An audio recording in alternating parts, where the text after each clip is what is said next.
Hey there, Metalheads, Flying V here, and before I get started, I just want to say I'm going to start a new series here called In or Out, because as you see in front of you, it's the Nintendo 64, which the name there is a parody of the Nintendo 64's marketing slogan, Get In or Get Out.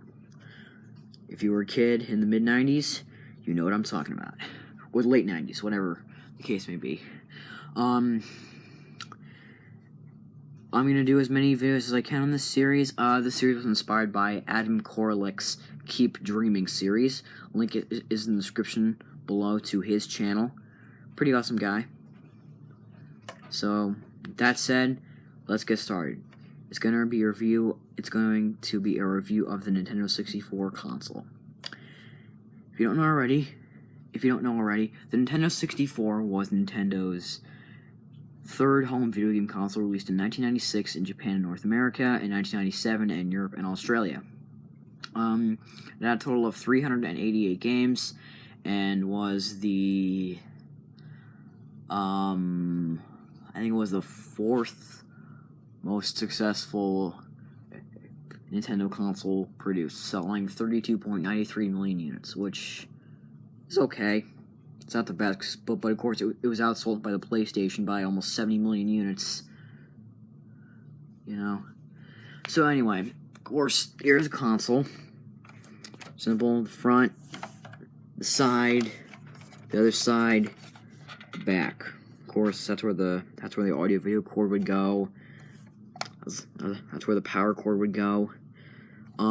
I should point out, the N64 will not support RGB SCART if you happen to have one of those cables, but the hardware is still inside here, so you can modify the N64 to support RGB SCART cables, but even then, you can still use an S-Video cable, which looks fine, but still not the best. So, if you know how to mod, you know how to solder, you should do that. Anyway, back to the front. Show you your power switch, on and off, your reset button, the cartridge slot, the controller ports, of course got your logo, your little LED there. I don't know how else it's going to show up. And here you got the slot for the memory expansion pack. I'll go over this in a separate video. So that's just the console. Then you got other controller ports. Of course, unlike the PlayStation and the Sega Saturn, you can plug in four controllers right off the front of the console. Unlike, the PlayStation and Sega Saturn, where you had to buy like a multi-tap or something. Here's the N64 controller. The controller came in a bunch of different colors, like the N64 itself. The console came in a bunch of different colors. The controller came in a bunch of different colors. This one just happens to be yellow. I'll go over the controller in a separate video. Of course, the little slot here is where you can put a memory card or controller pack. Slides in there like that. Pretty simple. Only certain games, pardon me, just dropped it. Only certain games support the memory card, but games that do, recommend you do that. Don't save it through the battery, or else the battery might die at any point and it'll lose all your data. So, recommend get this. Then, on to some of the games. Of course, you get all, the classics, like Super Mario 64, GoldenEye, Star Fox 64. However, this is the Japanese version as opposed to the North American version. So yeah, that's pretty cool.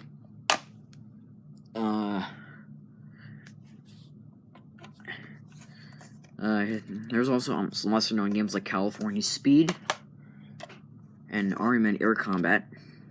Those are some, some lesser-known games there. Some of the other accessories for the N64. Here's an N64 Game Shark you can use to cheat on games. I'll go over this in a separate video. So, that's pretty cool. Of course,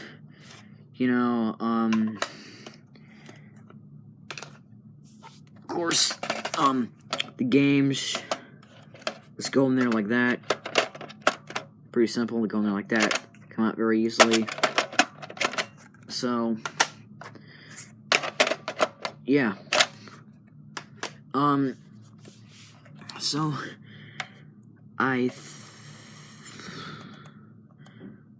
and as many of you know, the N64 is notorious for having two of the greatest games of all time ever made on it. Of course,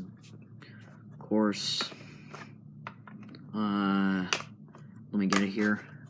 Of course, there's GoldenEye, and then there's Ocarina of Time, which I don't have the N64 version. So, yeah.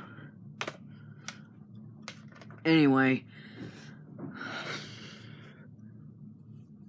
the other thing about the N64 is that it used cartridges rather than discs like the PlayStation and the Saturn did.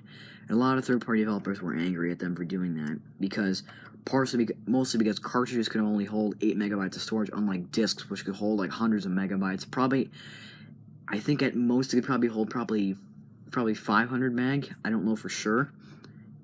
You guys can tell me in the comments down below. So, yeah. Anyway, I think that's gonna do it for this video. Hope you found it entertaining. Leave a like, helps more than you think. Subscribe helps more than you think. Leave a comment. And please don't leave me any links to videos, please, because I've gotten those before and it's really, really annoying because I don't care. Okay? Just make a positive comment. That's all you need to do. A positive or negative comment is fine. No links to videos, please. I'm sure most of you guys probably just found that irrelevant. Anyway, like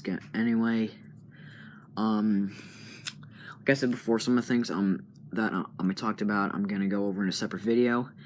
And I think that's gonna do it. So, have a great day. Mosh hard.